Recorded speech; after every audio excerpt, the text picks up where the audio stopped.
ماشاء اللہ علامہ شاہ صاحب، دوسرا ہمارے پاس سوال یہ ہے کہ کیا رمضان کریم کا جو فراق ہے یہ سنت مبارکہ سے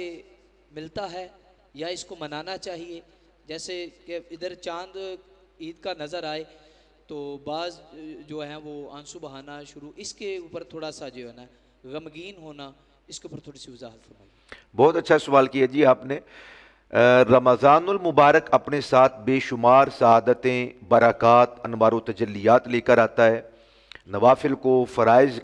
کے برابر کر دیا جاتا ہے، اور ایک فرض کو 27 درجے یا 70 درجے اس کو بڑھا دیا جاتا ہے اجر و ثواب کو۔ یقیناً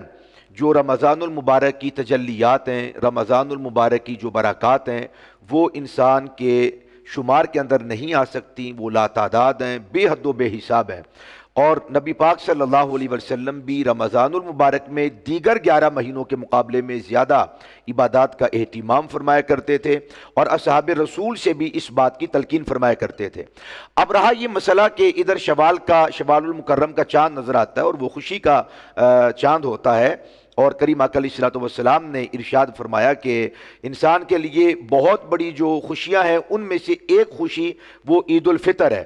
اور اس دن کو یوم الجزا قرار دیا گیا ہے، جو پوری محنت اور لگن اور مشقت اور مسلسل ریاضات کی جاتی ہیں، روزے رکھے جاتے ہیں، صدقات خیرات کیے جاتے ہیں، زکوٰۃ ادا کی جاتی ہے، عطیات دیے جاتے ہیں، رات کو قیام اللیل کیا جاتا ہے، تہجد کی نماز ادا کی جاتی ہے، نماز تراویح کو ادا کیا جاتا ہے۔ اتنی محنت، اتنی ریاضت، اتنی مشقت کے بعد جو شوال المکرم کا چاند نظر آتا ہے وہ خوشیوں بھرا ہوتا ہے، وہ راحتوں، فرحتوں اور سرور والا وہ چاند ہوتا ہے جس سے ہر دل باغ باغ ہو جاتا ہے، اور مزید مسلمان اور مومن کا دل وہ خوشیوں سے کھل اٹھتا ہے۔ تو بعض احباب ہم نے دیکھا کہ وہ جیسے ہی شوال المکرم کا چاند نظر آتا ہے وہ رمضان المبارک کا فراق، رمضان المبارک کی جدائی کے اندر وہ آنسو بہاتے ہیں۔ تو کیا یہ سنت مبارکہ ہے یا نہیں؟ میں نے بعض احباب سے سنا ہے کہ وہ اس کی مخالفت کے اندر معاذ اللہ بہت زیادہ غلو کرتے ہیں، شدت اور زیادتی کرتے ہیں۔ حقیقت یہ ہے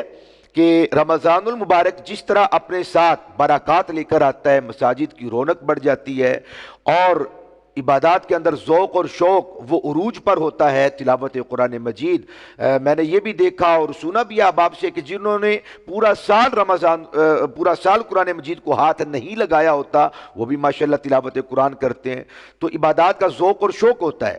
جب یہ شوال المکرم کا چاند نظر آتا ہے تو کثیر تعداد میں ہمارے احباب، اس میں مسلمان ہمارے بھائی بھی موجود ہیں اور بہنیں بھی موجود ہیں، وہ خوشی کے اندر وہ رمضان المبارک کی جو عبادات اور محنت اور ریاضت اور مشقت کی جاتی ہے، اور مسلسل جو رب ذوالجلال کا قرب حاصل کیا جاتا ہے، اطاعت مصطفیٰ کے اندر دن رات بسر کیے جاتے ہیں، شوال کا چاند نظر آتے ہی معاذ اللہ وہ سارا ذوق اور شوق وہ ٹھنڈا پڑ جاتا ہے، ماند پڑ جاتا ہے، اور ہم خوشیوں کے اندر مصروف ہو جاتے ہیں۔ اور پھر خوشی کے نام پر بعض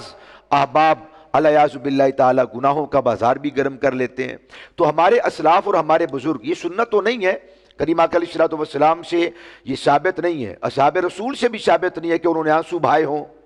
اور انہوں نے رمضان کی جدائی اور اس کا فراق اس کو ظاہر کیا ہو۔ ہاں یہ ثابت ہے کہ شوال المکرم عید کا چاند نظر آتا تھا تو اصحاب رسول بھی خوش ہوتے تھے، نبی پاک صلی اللہ علیہ وسلم بھی خوش ہوتے تھے، لیکن وہاں پر یہ بات بھی ثابت ہے کہ جس طرح کہ حضرت فاروق اعظم رضی اللہ تعالیٰ عنہ سے یہ بات ثابت ہے کہ جب ان سے پوچھا گیا کہ آپ عید والے دن تو خوش ہونا چاہیے لیکن آپ غمگین نظر آتے، اس کی وجہ کیا ہے؟ تو انہوں نے فرمایا تھا کہ عید تو ان کی ہے جنہوں نے اطاعت میں، فرما برداری میں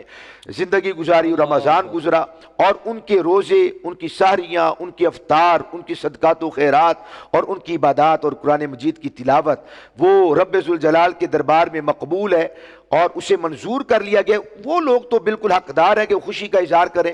میں یہ غور کر رہا ہوں، سوچ رہا ہوں، نہ جانے جو میں نے عبادات کی ہیں وہ اللہ کے دربار میں مقبول بھی ہوئی ہیں یا مقبول نہیں ہوئی۔ تو یہ فراق کرنا اور جدائی کا اظہار کرنا، یہ تسلسل کے ساتھ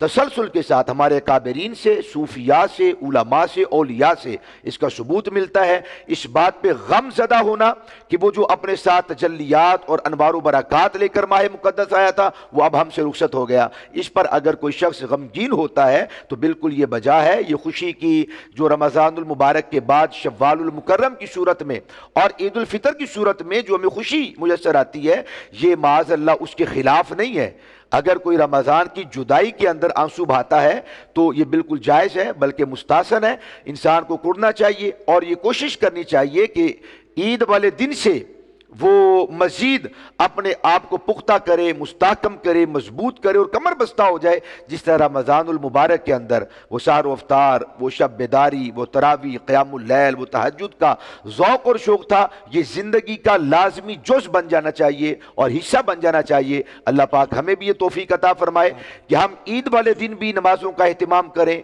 सदक़ात व खैरात, गम गुसारी करें, हमदर्दी करें अपने बहन भाइयों के दुख और दर्द को और उनकी तकालीफ, मसाइब और शदायद को हम महसूस करें और उनके दुख के अंदर भी शरीक हो और उनके सुख के अंदर भी। अल्लाह सुब्हानहू व तआला हमें ऐसी नेकियों वाली जिंदगी नसीब फरमाए। माशाल्लाह माशाल्लाह माशाल्लाह। नाजरीन, हम यहाँ पर लेते हैं एक छोटी सी ब्रेक के बाद दोबारा हाजिर होते हैं। हमारे पास कुछ और भी सवाल हैं, वो भी इंशाल्लाह शाह साहब से पेश करेंगे।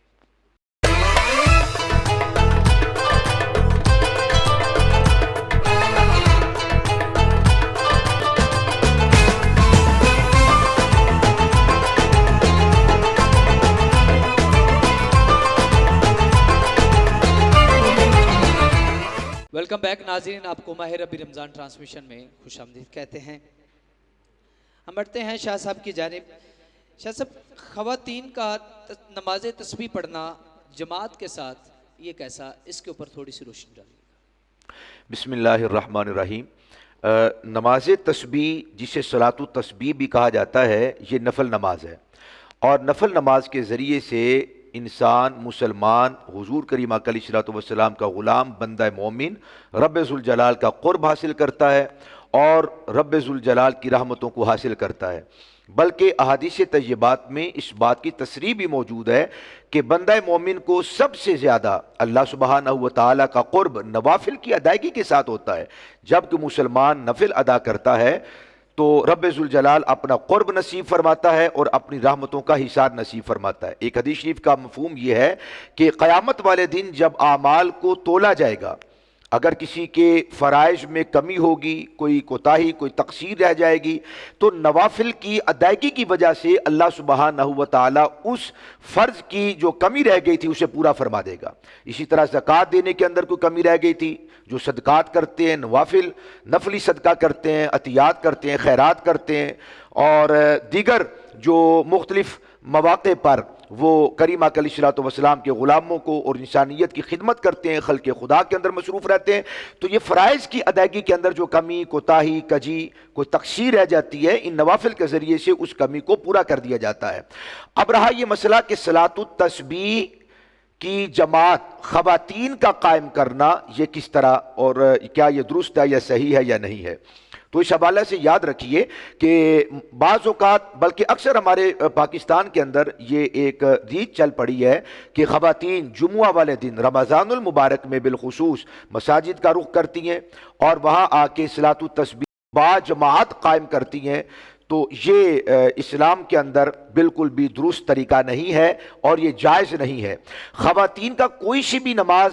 की जमात कायम करना, वो नफली हो या फ़र्जी नमाजें हो, ख़वातीन का जमात कायम करना, एक इमाम का बन जाना और बकिया का मुक्तदी बन जाना, ये मकरूह तहरीमी है, ये जायज़ नहीं है। फ़ुक़हाए अहनाफ इसकी बिल्कुल इजाज़त नहीं देते। सलातु तस्बीह को अगर कोई खातून अदा करना चाहती है तो उसका तरीका यह है कि वो सबसे पहले सलातु तस्बीह की अदायगी का तरीका सीखे और समझे, समझने के बाद वो अपने घर के अंदर अदा करे। नबी अकरम सल्लल्लाहु अलैहि वसल्लम ने ख़वातीन की सबसे फजीलत वाली नमाज उस नमाज को करार दिया है जो खातून अपने घर के अंदर और घर के भी पिछले कमरे के अंदर वो जितनी मुकफ़ल होगी, जितनी छुपकर नमाज अदा करेगी, उतना ज़्यादा उसका अजर व सवाब होगा। तो अगर वो मसाजिद के अंदर आके या मदारिस में आके ख़ास एक जगह पे आके सलातु तस्बीह की जमात कायम करती हैं तो ये नमाज मकरूह तहरीमी होगी, ये अदा करना बिल्कुल भी दुरुस्त नहीं है। خواتین کو طریقہ سیکھ کر اپنے گھر کے اندر نماز ادا کرنا چاہیے اور جماعت کو قائم نہیں کرنا چاہیے.